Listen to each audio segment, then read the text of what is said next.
IT రంగంలో రాష్ట్రం దూసుకుపోతోందని అన్నారు మంత్రి కేటీఆర్. గతంలో కంటే ఇప్పుడు ఎగుమతులు పెరిగాయన్న కేటీఆర్ వచ్చే 5 ఏళ్లలో ఎక్స్పోర్ట్స్ రెట్టింపవుతాయని అన్నారు. ఐటీ అభివృద్ధి హైదరాబాద్కే పరిమితం కాకుండా పల్లెలకు కూడా విస్తరిస్తామని అన్నారు మంత్రి కేటీఆర్. ఈ సందర్భంగా ఐటీ శాఖ విజన్ డాక్యుమెంట్ రిలీజ్ చేశారు.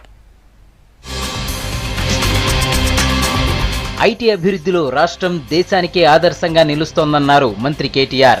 గతేడాది 65,000 కోట్లు ఉన్న ఐటీ ఎగుమతులు ఈ ఏడాది 75,000 కోట్ల రూపాయలకు పెరిగాయన్నారు. వచ్చే 5 ఏళ్లలో ఐటీ ఎక్స్పోర్ట్స్ రెట్టింపు చేయడమే లక్ష్యమన్నారు మంత్రి కేటీఆర్. బేగంపేటలో జరిగిన కార్యక్రమంలో ఐటీ శాఖ వార్షిక నివేదిక విడుదల చేశారు కేటీఆర్.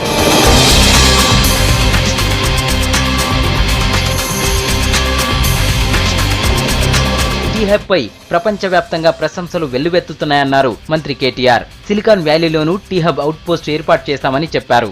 ఐటీ అభివృద్ధి హైదరాబాద్కే పరిమితం కాకుండా చిన్న చిన్న పట్టణాల్లో కూడా రూరల్ బీపీఓలు ఏర్పాటవుతాయన్నారు.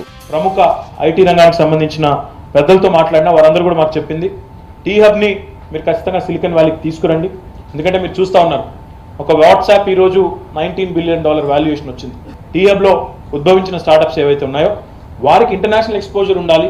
అందులో ముఖ్యంగా సిలికాన్ వ్యాలీలో ఎక్కడైతే ఈరోజు ప్రపంచంలోని అన్ని వెంచర్ క్యాపిటల్ ఫర్మ్స్ కూడా ఉన్నాయో అక్కడికి ఎక్స్పోజర్ ఉండాలన్న ఉద్దేశంతో ఒక టీహబ్ అవుట్ పోస్ట్ ని త్వరలోనే సిలికాన్ వ్యాలీలో కూడా ప్రారంభించబోతా ఉన్నాం. We are very excited about this. Digital తెలంగాణలో భాగంగా రాష్ట్రంలో మరో 500 గ్రామ పంచాయతీలను త్వరలోనే ఈ పంచాయతీలుగా మారుస్తామన్నారు కేటీఆర్. గతేడాది 1,00,000 మంది డిజిటల్ అక్షరాస్యులుగా మారారని చెప్పారు.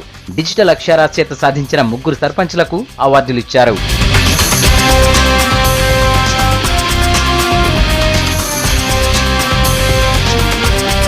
ఇంటింటికి ఇంటర్నెట్ అందించడమే లక్ష్యంగా పనిచేస్తున్నామన్న ఐటీ మంత్రి KTR mission Bhagiratha pipe lines లోనే ఇంటర్నెట్ కేబుల్ వేసేందుకు ప్లాన్ చేస్తున్నామన్నారు.